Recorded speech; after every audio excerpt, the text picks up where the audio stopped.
ala habibina al-Mustafa Nabiyuna Muhammad sallallahu alaihi wa ala alihi wa ashabihi wa man tabi'ahum bi ihsanin ila yaumiddin. Semoga salawat dan salam juga selalu tercurahkan kepada junjungan kita, manusia terbaik yang pernah hadir di muka bumi, yaitu Nabi besar Muhammad sallallahu alaihi wasallam, dan juga kepada sahabat-sahabat beliau, begitu juga kepada orang-orang yang mengikuti beliau alaihi salatu wassalam sampai pada hari kiamat. Baik kaum muslimin jamaah rahimani wa rahimakumullah, kita juga bersyukur bahwa pada hari ini Allah Subhanahu wa taala memberikan kemudahan lagi kepada kita sehingga kita juga bisa berkumpul kembali di rumah yang mudah-mudahan Allah berikan banyak keberkahan di dalamnya. Amin.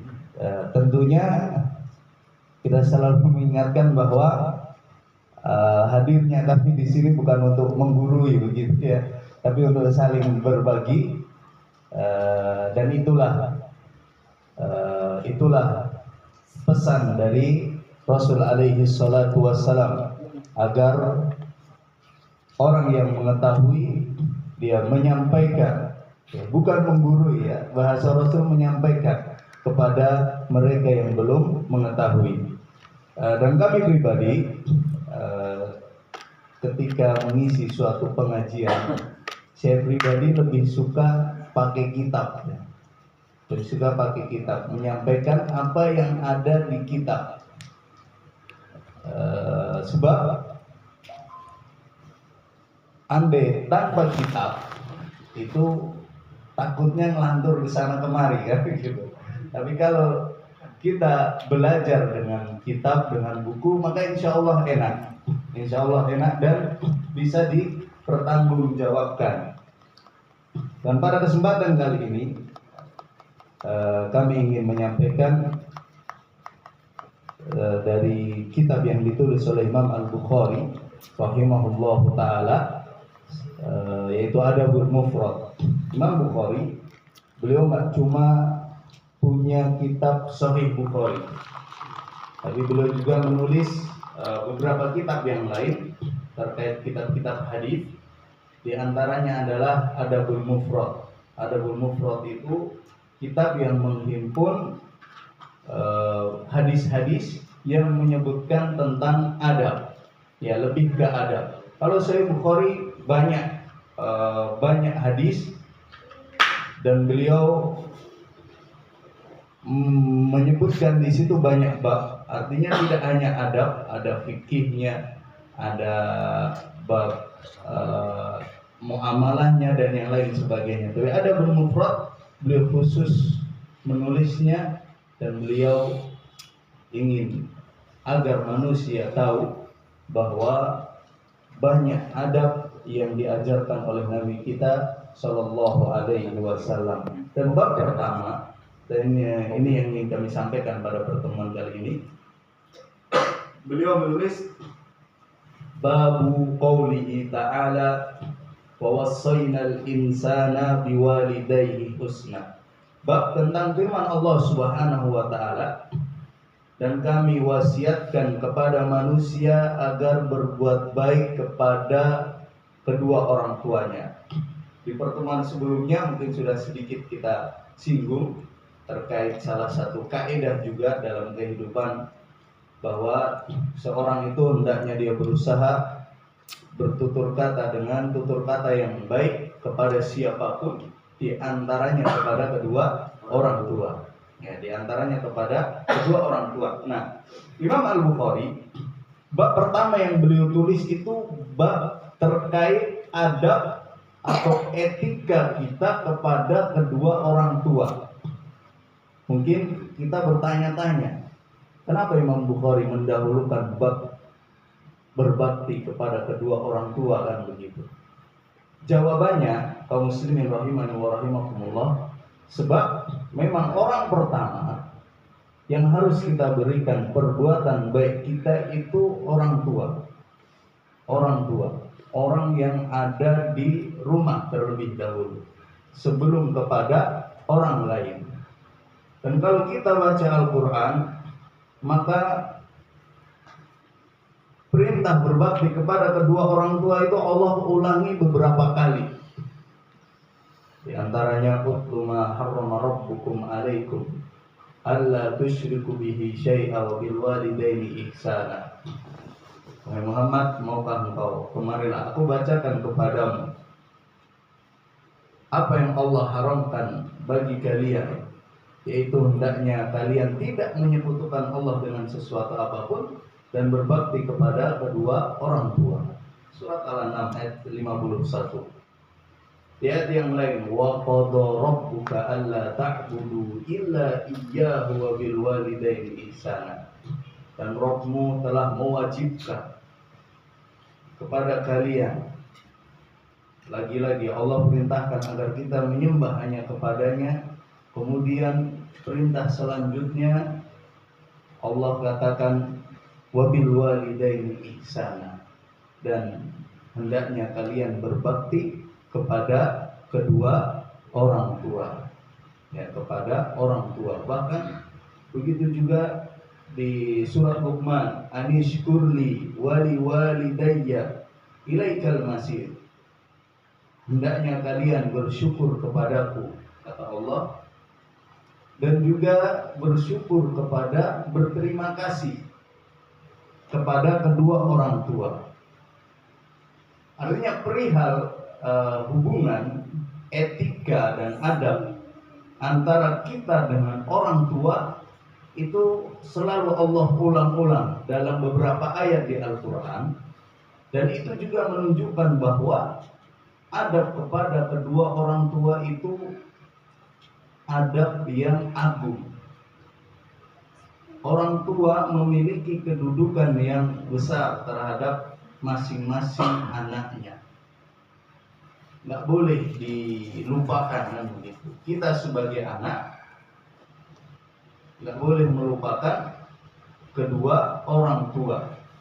Oleh karenanya Imam Al-Bukhari setelah beliau menulis bab ini, beliau menyebutkan dengan sanadnya sampai kepada An Abi Amr Asy-Syaibani qala haddatsana sahibu hadhihi ad-dar wa awma biyadihi ila dari Abdullah bin Mas'ud. Kata beliau telah menceritakan kepadaku, Abu Amr Asy-Syaibani telah menceritakan kepadaku pemilik rumah ini, yaitu Abdullah bin Mas'ud radhiyallahu taala anhu. Qala, Abdullah bin Mas'ud, beliau pernah bertanya kepada Nabi alaihi salatu wassalam, sa'altun nabiyya sallallahu alaihi wasallam ayyul amali ahabbu ilallahi azza wa jalla. Wahai Rasul, amalan apa yang paling dicintai oleh Allah azza wa jalla? Qala as-salatu ala waqtiha. Rasul menjawab, yang pertama salat tepat pada waktunya. Qultu summa ayyu. Kemudian Abdullah bin Mas'ud bertanya lagi, kemudian setelah itu apa? Setelah sholat tepat pada waktunya, apalagi amalan yang paling dicintai oleh Allah? Summa birrul walidain. Beliau menyebutkan yang kedua adalah birrul walidain, berbakti, berbuat baik kepada kedua orang tua. Qultu summa ayyu. Kemudian apalagi wahai Rasul? Qala summal jihadu fi sabilillah. Barulah setelah itu, setelah berbakti kepada kedua orang tua, barulah jihad fi sabilillah. Ya, jihad fi sabilillah. Coba kita renungi bersama ya hadis ini. Ketika Rasul alaihi salatu wassalam ditanya amalan apa yang paling dicintai oleh Allah, yang pertama sholat tepat pada waktunya. Itu hal yang maklum ya, karena sholat itu kan kewajiban, Allah wajibkan bagi masing-masing orang yang beriman. dan itu harus dikerjakan kan begitu. Mungkin dia belum terbiasa mungkin sholat berjamaah di masjid. Nah, masalah yang pertama dia sholat mungkin di rumahnya di musola terlebih dahulu. Nanti insya Allah berjalannya waktu dia akan menjadi orang yang terbiasa dengan sholat 5 waktu. Kemudian yang kedua, setelah sholat 5 waktu, ternyata amalan yang paling dicintai oleh Allah Azza wa Jalla itu berbakti kepada kedua orang tua. Berbakti kepada kedua orang tua. Baru selanjutnya jihad fisabilillah. Dan jihad di sini dalam artian berperang ya. Jihad dalam artian berperang. Mengapa Rasul alaihi salatu wassalam kok mendahulukan jihad? Kok mendahulukan berbakti kepada kedua orang tua baru jihad? Terkait amalan yang paling dicintai oleh Allah Azza wa Jalla. Ternyata jawabannya disebutkan oleh Ibnu Hajar Asy-Syafi'i rahimahullah dalam Fathul Bari. Beliau menukil ucapan dari Ibnu Bazizah rahimahullah, alladzi yaqtadihi an-nadar taqdimul jihad ala jami'i a'malil badan li'anna fihi badlun nafsi illa anna as-sabra 'ala al-muhafadhati 'ala as-salawati wa ada'iha fi awqatiha wal muhafadhati 'ala birril walidain amrun lazimun mutakarrirun daimun. Dimaklumi yang namanya jihad, orang pergi ke medan perang itu kan yang dibawa bukan cuma jiwanya, tapi terkadang dia juga harus mengorbankan hartanya sebagai bekal kan begitu. Mungkin kita mau perang tapi nggak bawa bekal kan, ya. Maka jihad itu salah satu dari amalan badan yang memang memiliki nilai yang agung, memiliki pahala yang besar. Tapi kata beliau, ketahuilah bahwasanya bersabar dalam menunaikan sholat 5 waktu dan juga bersabar dalam berbakti kepada kedua orang tua itu adalah amrun lazimun mutakarrirun daimun, perkara yang wajib, perkara yang berulang setiap hari, dan perkara yang harus dilakukan oleh setiap orang. Berbakti kepada kedua orang tua, sholat tepat pada waktunya, itu bukan hanya kita lakukan sekali, 2 kali, enggak. Tapi dia adalah perkara yang amrun lazimun daimun mutakarrirun, yang harus memang dilakukan oleh seorang anak sepanjang hidupnya, sepanjang dia hidup. Berbeda dengan jihad fi sabilillah. Belum tentu seumur hidup kita nemu yang namanya perang kan begitu. Iya, belum tentu seumur hidup kita terjun ke medan perang meskipun sekali. Tetapi berbakti kepada kedua orang tua itu setiap hari kan begitu. Setiap hari. Nggak bisa hanya sekali aja. Besok marah-marah sama orang tuanya, besok dia berkata kasar dengan orang tuanya, nggak bisa. Sepanjang hari selama dia masih hidup, Allah perintahkan dia untuk berbakti kepada kedua orang tuanya. Dari sisi itulah Nabi alaihi salatu wassalam lebih mengedepankan berbakti kepada kedua orang tua, lebih besar pahalanya dibandingkan jihad fi sabilillah. Padahal jihad itu kan taruhannya nyawa begitu ya. Iya, taruhannya nyawa.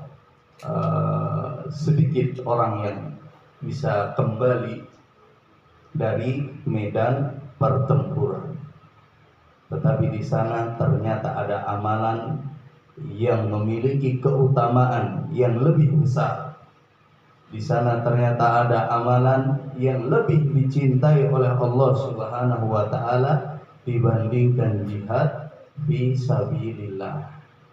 Hanya saja terkadang subhanallah, terlebih lagi ya banyak anak-anak di masa sekarang ya Pak ya. Kadang kita miris melihatnya. Mereka berbuat semena-mena terhadap kedua orang tuanya. Ya, berbuat semena-mena terhadap kedua orang tuanya. Itu hal yang menunjukkan bahwa banyak dari anak-anak di masa sekarang ya jauh dari petunjuk Nabi kita Shallallahu Alaihi Wasallam. Satu waktu beliau alaihi salatu wasallam pernah datang oleh seorang pemuda meminta izin kepada beliau agar diikutkan dalam sebuah syariah. Syariah itu sebuah pasukan perang yang memang tidak begitu banyak.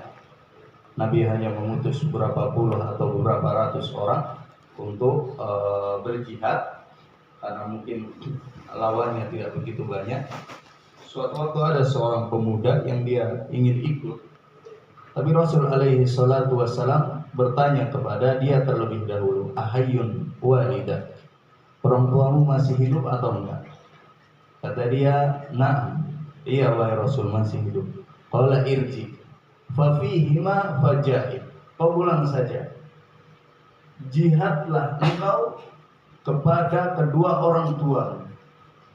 Maksudnya Nabi perintahkan anak tersebut agar berjihad kepada orang tuanya terlebih dahulu, berbakti kepada kedua orang tuanya dengan sungguh-sungguh terlebih dahulu. Nah ini menunjukkan bahwa berbakti kepada kedua orang tua itu memiliki pahala yang besar, Karenanya kaum muslimin rahimani wa rahimakumullah,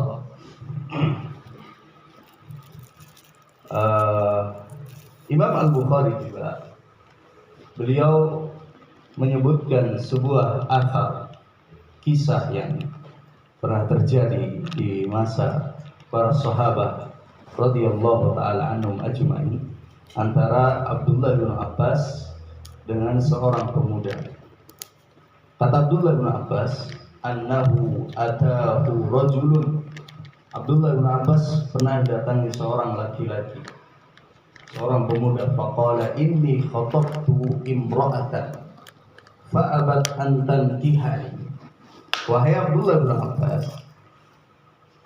aku melamar seorang wanita, tapi fa'abat an tankihani, dia nggak mau nikah sama aku, nggak mau nikah sama si pemuda ini. Wa khatabaha ghairi, tapi setelah itu dia dilamar sama laki-laki lain. Fa ahabbat an tankihahu, dan ternyata dia mau dan menerima cinta dari lelaki yang lain tadi. Faghirtu alaiha, maka aku cemburu sama si perempuan. Faqataltuha, hingga aku pun membunuhnya. Ya, kalau bahasa orang sekarang kan ya, nyaman sama-sama kadang memiliki kan gitu. Makanya dibunuh sama si pemuda ini. Subhanallah. Fahali min taubatin. Jadi dia bertanya, masih ada nggak untukku taubat? Kalau aku taubat nih, aku nih habis bunuh orang, masih diterima nggak sama Allah kira-kira taubatnya? Qala ummuka hayyatun, ibumu masih hidup nggak? Abdullah bin Abbas nggak menjawab, belum menjawab. Tapi pertanyaan Abdullah bin Abbas bertanya balik. Yang ditanyakan oleh Abdullah bin Abbas, ibumu masih hidup atau enggak? Qala enggak, sudah meninggal. Qala tub ilallahi azza wa jalla. Kalau begitu kau bertobat kepada Allah azza wa jalla wa taqarrab ilaihi ma istata'ta, dan hendaknya engkau banyak mendekatkan diri dengan berbagai macam ibadah kepada Allah semaksimalmu. Qala Atha bin Yasar. Saat itu ada tabi'in yang bernama Atha bin Yasar. Fadhahabtu fasa'altu bin Abbas. Aku datang ya Abdullah bin Abbas, kemudian aku tanya, lima sa'altahu, an hayyati ummihi. Kenapa engkau tadi bertanya tentang hidupnya ibunya? Ibunya masih hidup atau enggak? Faqala, kata Abdullah bin Abbas, inni la a'lamu amalan aqraba ila Allah azza wa jalla min birril walidati. Sesungguhnya aku tidak mengetahui bahwa di sana ada suatu amalan yang lebih bisa mendekatkan seorang hamba kepada Allah dibandingkan berbakti kepada ibu. Ya, coba bayangkan. Membunuh itu kan dosa besar atau dosa kecil? Dosa besar. Bahaya kalau membunuh dosa kecil kan. Akhirnya akan banyak pertumpahan darah. Membunuh itu dosa besar. Membunuh orang lain dosa besar. Bahkan Imam Ad-Dhahabi, salah seorang ulama Syafi'iyah, beliau punya buku khusus. Beliau mengumpulkan dosa-dosa besar di dalam agama Islam. Dosa membunuh itu termasuk dosa 10 besar teratas. Karena memang berat ancamannya. Bersamaan dengan itu, Abdullah bin Abbas menyebutkan, aku tidak mengetahui bahwa di sana ada suatu amalan yang lebih bisa mendekatkan diri kepada Allah dibandingkan berbakti kepada ibu. Maka para ulama mengambil kesimpulan bahwa berbakti kepada kedua orang tua, terlebih kepada ibu, itu bisa mengimbangi dosa besar tadi dan bisa menghapusnya. Tatkala seorang hamba benar diiringi dengan benar-benar bertaubat kepada Allah Azza wa Jalla. Karena masing-masing kita nanti kan ditimbang ya Pak. Iya, ditimbang. Siapa yang lebih berat timbangan kebaikannya, maka dia akan menjadi orang yang berbahagia. Tapi siapa yang lebih berat timbangan keburukannya, maka subhanallah, dia bisa menjadi orang yang sengsara karenanya. Maka tatkala seorang terjatuh dalam dosa besar, maka ketika orang tuanya masih hidup, cara supaya dosa besar tadi tertekan, maksudnya supaya dia nggak memberatkan amalan kita, kita harus banyak-banyak berbakti kepada kedua orang tua, terlebih ibu, ya, terlebih ibu kan begitu. Iya. Dan dosa besar itu tetap diampuni oleh Allah Azza wa Jalla. Dosa apa saja tetap diampuni oleh Allah Azza wa Jalla selama nyawa seorang hamba itu belum sampai di kerongkongannya. Artinya pintu taubat itu tetap terbuka bagi siapa saja yang mau bertaubat kepada Allah Azza wa Jalla. Tetap terbuka ya. Sekalipun mungkin kita banyak melakukan dosa-dosa besar, tetap selama seseorang itu mau bertaubat kepada Allah, maka di sana pintu taubat selalu terbuka. Imam An-Nawawi Asy-Syafi'i rahimahullah, beliau menulis sebuah hadis yang diriwayatkan oleh Imam Muslim di kitab Riyadhus Shalihin, dan beliau letakkan di bab taubat tentang kisah orang yang membunuh 100 nyawa. Orang yang membunuh 100 nyawa. Di kita banyak ya. Dia bunuh 100 nyawa. Ya asalnya belum nyampe 100, tapi karena dia salah bertanya kepada ahli ibadah, masih ada taubat nih? Nggak ada katanya. Oh, udah nggak boleh taubat. Akhirnya dibunuh lah dia, sang ahli ibadah ya. Jadi digenapkan 100. Kemudian dia bertanya kepada orang yang memiliki ilmu, pengetahuan tentang agama, katakan masih ada bertaubat, tapi syaratnya kamu pergi dari lingkunganmu yang jelek, kamu beranjak ke tempat yang baik.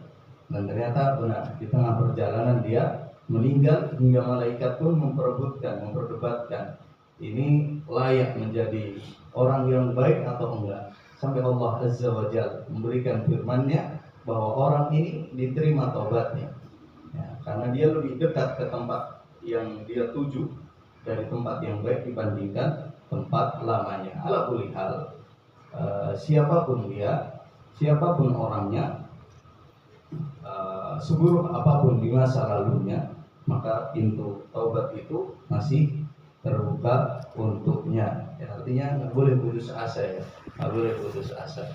Ya. Terlebih lagi kalau dia masih memiliki orang tuanya masih ada, maka itu nilai plus lagi, yaitu nilai plus lagi.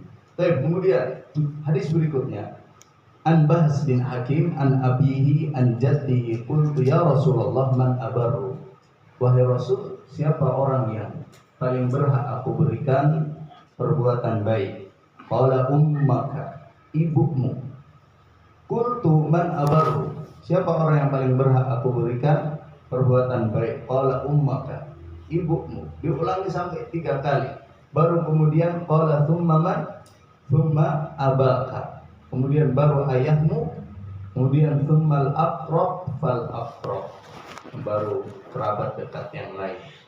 Jadi berdasarkan hadis ini, kaum muslimin rahimani wa rahimakumullah,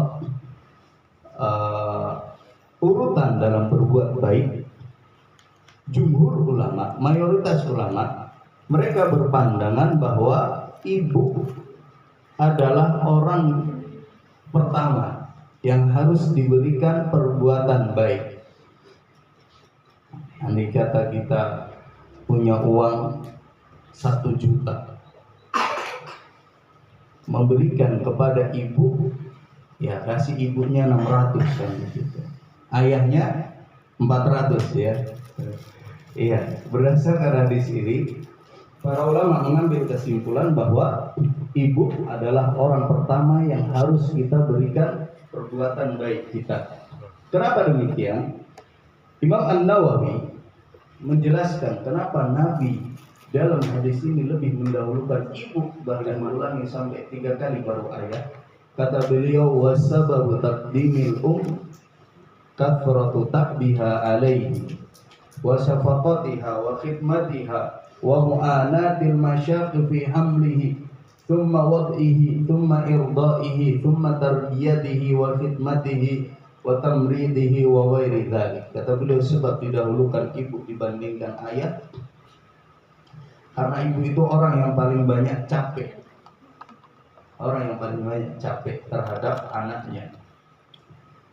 Ibu adalah orang yang besar kasih sayangnya. Ibu adalah orang yang merawat anaknya.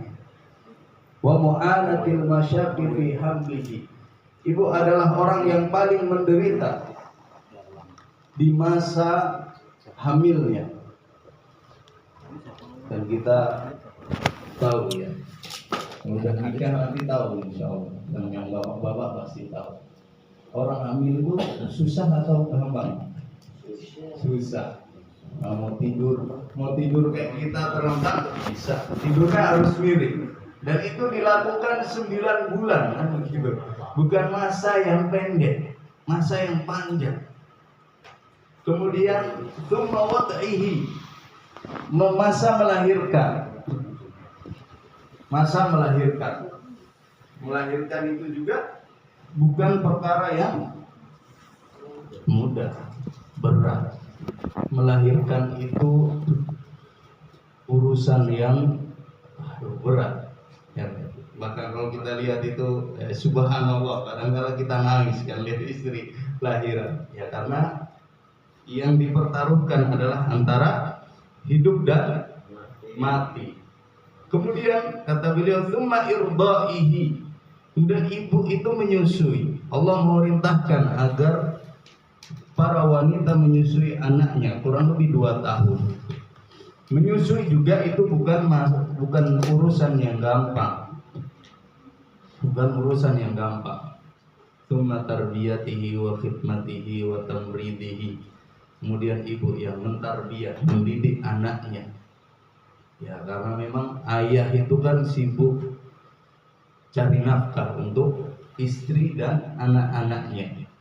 Maka ibu yang lebih berperan untuk mendidik, merawat dan menjaga anak-anaknya. Atas dasar hal ini, Rasul alaihi salatu wassalam lebih mendahulukan ibu dibandingkan ayah. Dan itu juga yang diambil kesimpulan oleh mayoritas para ulama. Tapi di sana ada sisi pandang yang lain ya. Ada sisi pandang yang lain, di antaranya seperti yang disebutkan oleh sebagian ulama Malikiyah, mereka nggak bersepakat dengan apa yang dikemukakan oleh mayoritas para ulama. Malikiyah memahami hadis ini dengan pandangan yang berbeda. Mereka menyebutkan, kenapa Rasul lebih mendahulukan ibu dalam hadis ini dibandingkan ayah? Mereka menyebutkan alasan yang pertama diantaranya karena berbakti kepada ibu itu sering dilupakan. Kemudian yang kedua, alasan yang kedua, potensi durhaka kepada ibu itu lebih besar dibandingkan potensi durhaka kepada ayah. Iya, kita subhanallah ya, kalau sama ibu kadang kita berani ya. Tapi kalau sama ayah coba berani Pak. Kira-kira gimana Pak? Bisa ditempelengnya kan begitu.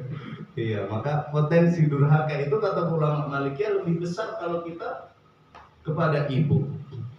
Sehingga Nabi lebih menekankan terlebih dahulu berbakti itu kepada ibu dalam hadis ini. Nah, maka para ulama Malikiyah mengambil kesimpulan sama dalam masalah bakti itu sama antara ayah dan ibu.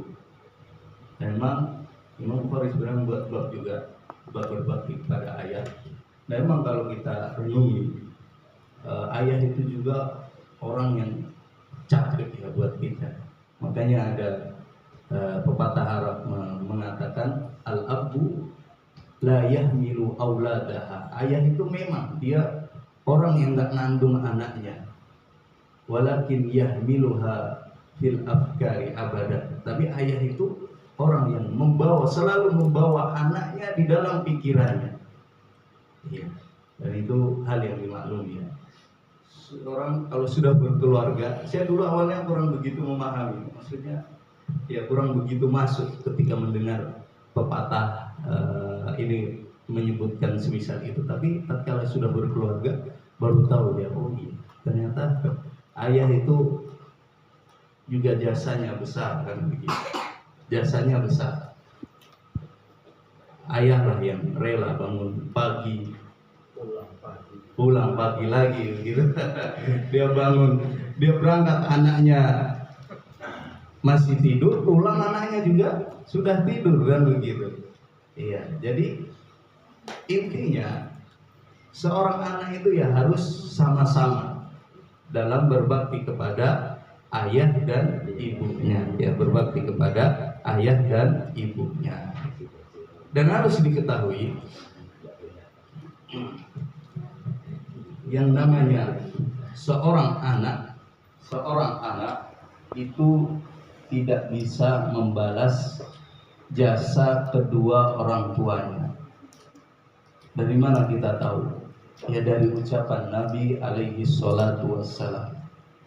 Makanya Imam Al-Bukhari beliau juga membawakan sebuah hadis dalam Adabul Mufradnya dari Abu Hurairah radhiyallahu taala anhu.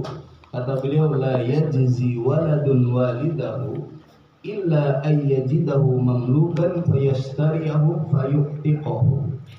Seorang anak itu nggak akan bisa membalas jasa kedua orang tuanya kecuali jika dia dapati orang tuanya dalam keadaan budak, kemudian dia membelinya dan membebaskannya.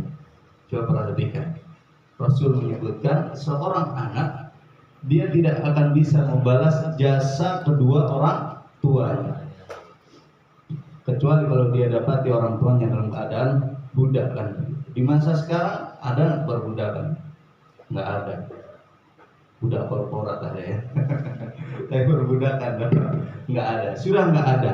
Maka para ulama menyebutkan membalas jasa orang tua itu adalah amrun mustahilun, perkara yang mustahil, susah untuk seorang anak itu membalas jasa-jasa mereka.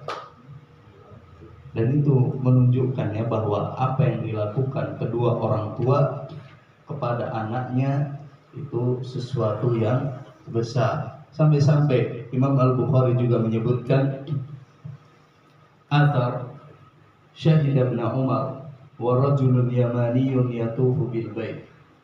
Saat Abdullah bin Umar itu sedang umroh, beliau menyaksikan di sana ada seorang lelaki Yaman yang sedang tawaf, hamala ummahu wara'a dhahrihi.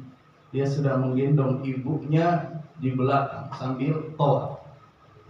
Seraya mengatakan, inni laha ba'iruhal mudhallalu. Sesungguhnya aku adalah tunggangan bagi ibuku. In udhirat rikabuha lam udhar.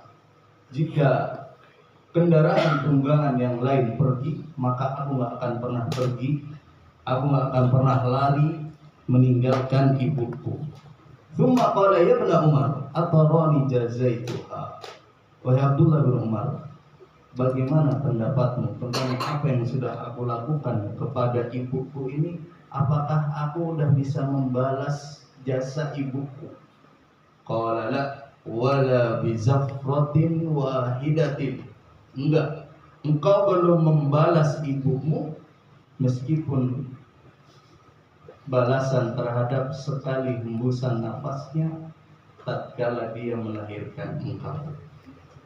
Coba bayangkan, ini udah digendong kan, dia tawaf. Dalam riwayat yang lain, laki-laki ini menggendong ibunya bukan hanya saat tawaf saja, bahkan dari saat berangkat dari tempatnya yang jauh itu dia udah gendong ibunya. Tapi bersamaan dengan itu, satu hembusan nafas saja belum bisa membalas hal tersebut. Ya, karena memang ya, berat ya, maksudnya pengorbanan orang tua kepada anaknya, pengorbanan ibunya, bertaruh nyawa, begitu juga ayah yang juga bekerja bertaruh nyawa. Ya, semua itu dilakukan demi anaknya, dan itu sekali lagi itu menunjukkan bahwa ya, agungnya, besarnya perbuatan baik, ya, besarnya pahala perbuatan baik kepada kedua orang tua. Nah, ini hal yang harusnya tidak boleh dilupakan oleh seorang hamba, ya, tidak boleh dilupakan oleh seorang anak.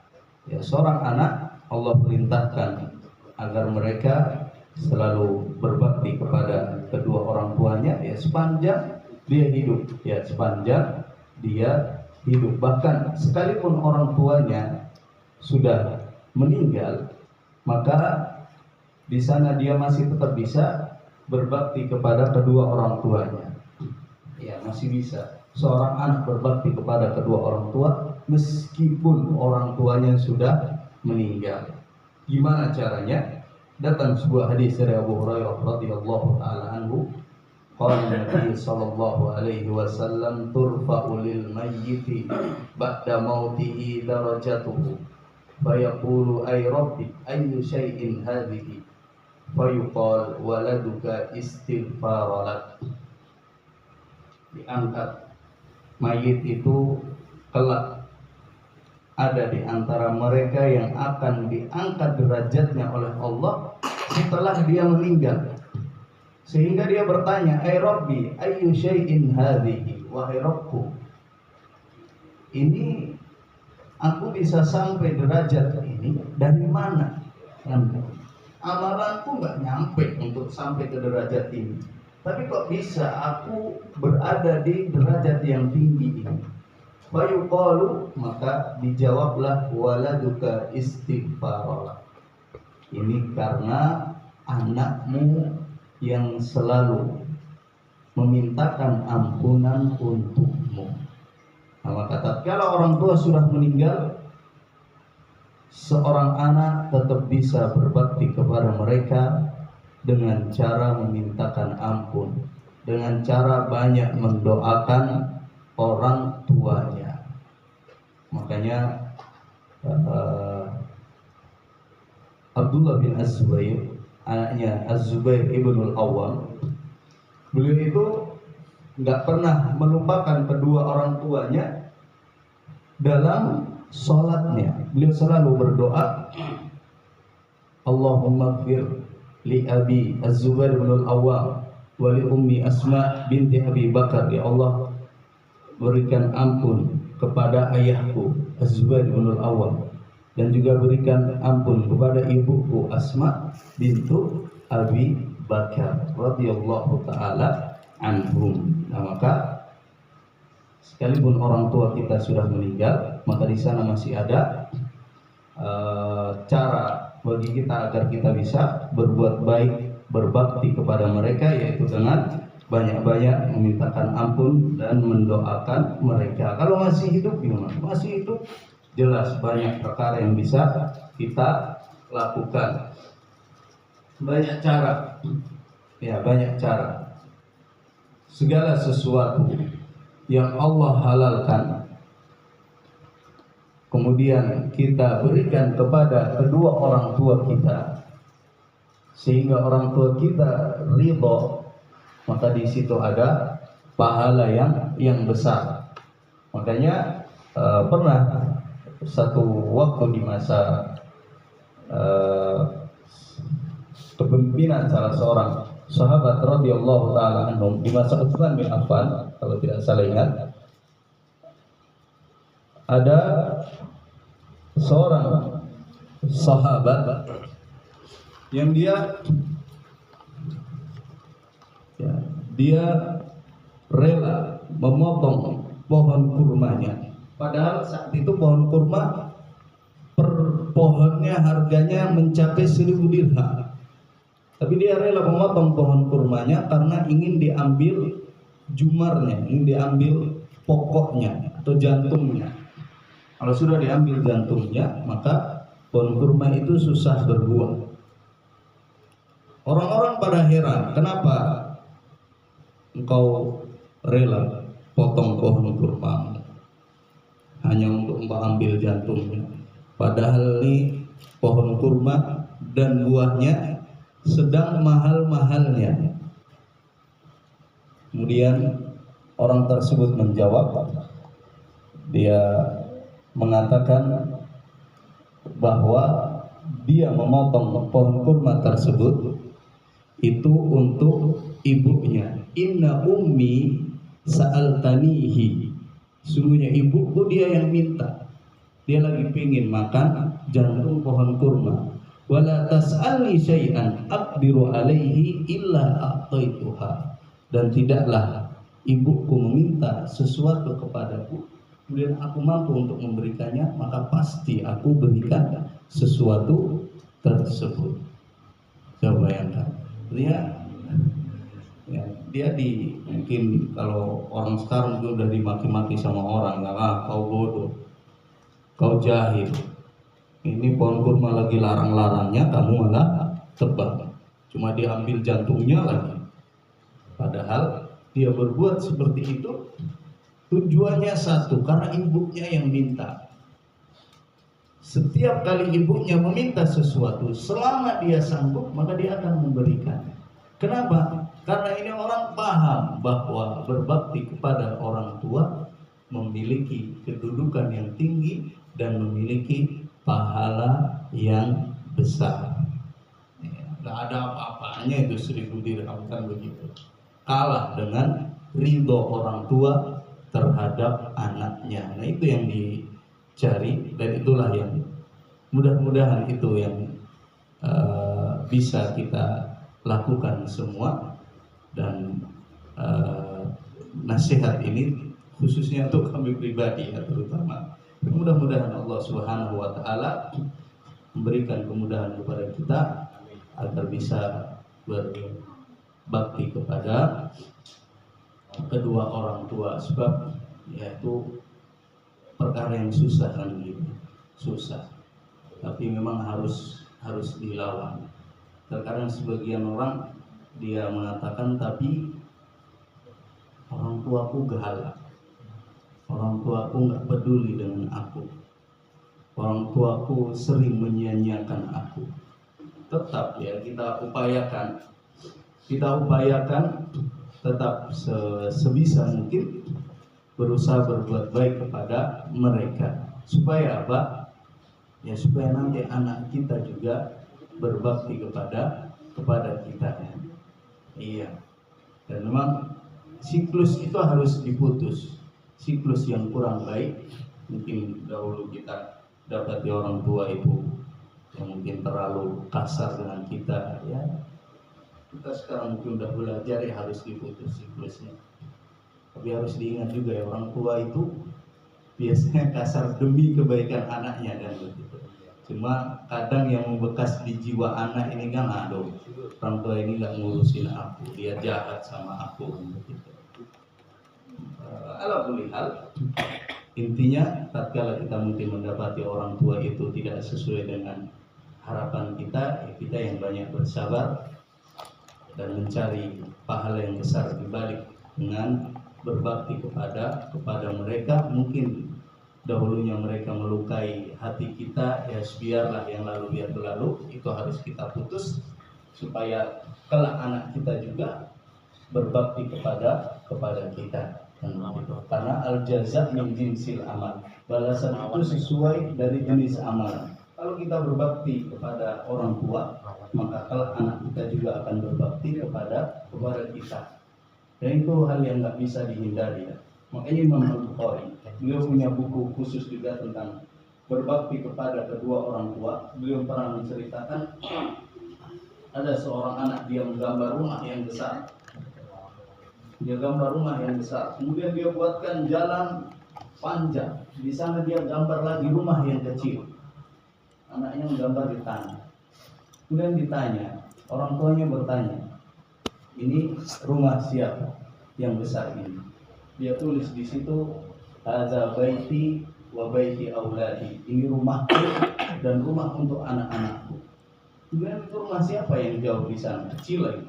Kata dia, hadza baitu abi. Ini rumah buat ayahku wa ummi dan ibuku. Ketika sang orang tua terperanjat, terdiam, kok bisa sang anak membuat hal yang semisal ini, berpikiran sampai rela membuat ayahnya akan ditaruh di tempat yang kecil. Kemudian ayahnya bertanya, kenapa kau menggambar ini dan kenapa engkau mau menaruh ayahmu di rumah yang kecil dan jauh dari rumahmu? Kata dia, ini sama seperti apa yang engkau lakukan kepada kakek dan nenekku. Iya, jadi bahaya. Maka kalau kita ingin mendapatkan bakti dari anak kita, kita juga harus berusaha berbakti kepada kedua orang tua kita.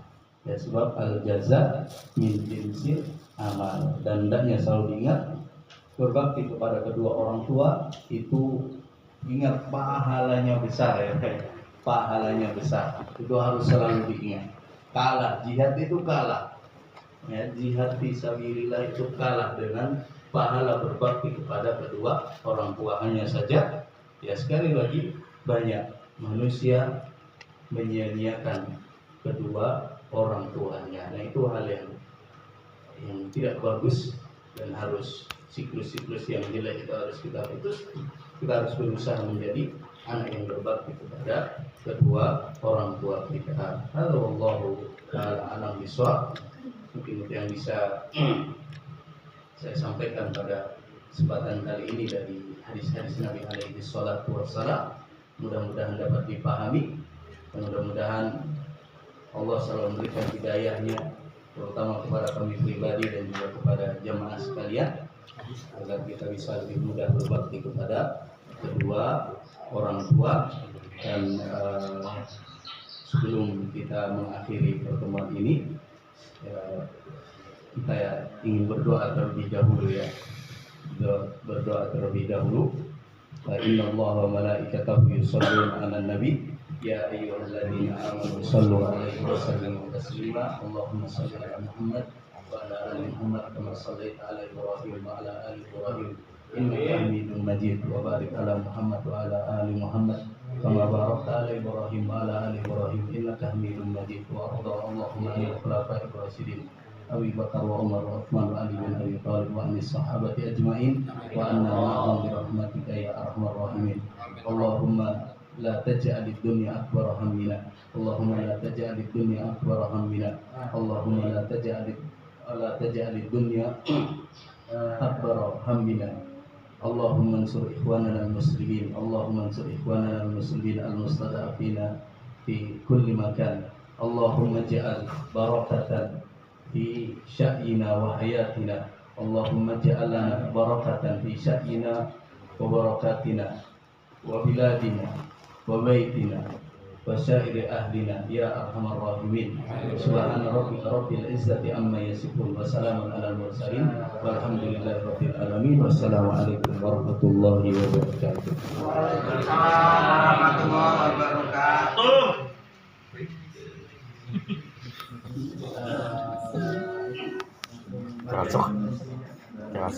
Kerasukan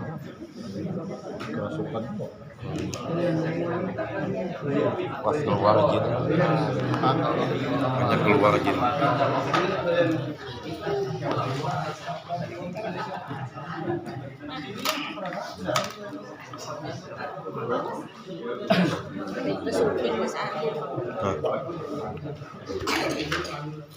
penting ya tempat penting mah.